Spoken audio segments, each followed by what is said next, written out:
নমস্কার বন্ধুরা, আহিরা চ্যানেলের পক্ষ থেকে সবাইকে স্বাগত। আজ বানালাম শাকসুকা রেসিপি। এটি মূলত উত্তর আফ্রিকা এবং মধ্যপ্রাচ্যে এই সুস্বাদু খাবার ব্যবহার করা হয়। স্বাস্থ্যকর এই খাবার খুব সহজেই তৈরি করা যায় এবং পিটা ব্রেড বা ব্রেড টোস্টের সঙ্গে খাওয়া হয়। সাদা তেল গরম করে পেঁয়াজ কুচি আমি হালকা নেড়ে নিচ্ছি। মিনিট 3 পর পেঁয়াজ ট্রান্সপারেন্ট হলে রসুন কুচি দিলাম আর দিলাম কাঁচা লঙ্কা কুচি। সব হালকা ভাজা হলে কেটে রাখা টমেটো দিলাম।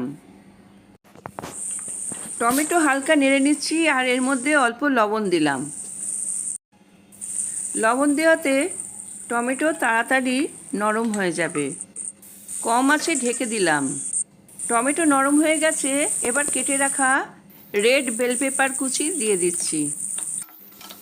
মিনিট 2 নাড়াচাড়া করে এর মধ্যে মশলা দিচ্ছি। প্রথমে দিলাম লঙ্কার গুঁড়ো, জিরের গুঁড়ো। মশলার সাথে আমি সব কিছু কষিয়ে নিচ্ছি। এরপর দিলাম পরিমাণ মতো টমেটো সস।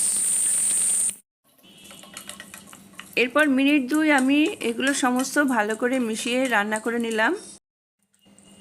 এবার দিলাম 1 চামচ মধু, আর মধুও আমি ভালো মতো মিশিয়ে নিচ্ছি।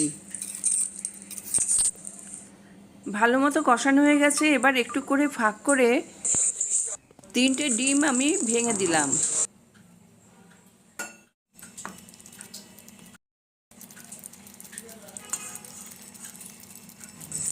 ডিম ভেঙে দেওয়ার পর আমি ঢেকে দিলাম যাতে ডিম তাড়াতাড়ি সিদ্ধ হয়ে যায়। ডিম আরেকটু সিদ্ধ হবে তাই আবার ঢেকে দিলাম। ডিম সিদ্ধ হয়ে গেছে, উপরে আমি চিজ ছড়িয়ে দিচ্ছি। আবার একটু সময়ের জন্য ঢেকে দিলাম যাতে চিজটা ভালো মতো মিশে যায়। এরপর ঢাকনা খুলে উপর থেকে ধনেপাতা কুচি ছড়িয়ে দিচ্ছি। গ্যাস বন্ধ করে আমি আবার ঢেকে দিলাম যাতে ধনেপাতার গন্ধটা ভালো মতো মিশে যেতে পারে। তৈরি হয়ে গেল সুস্বাদু শাকসুকা। এবার এগুলো আমি পরিবেশন করছি।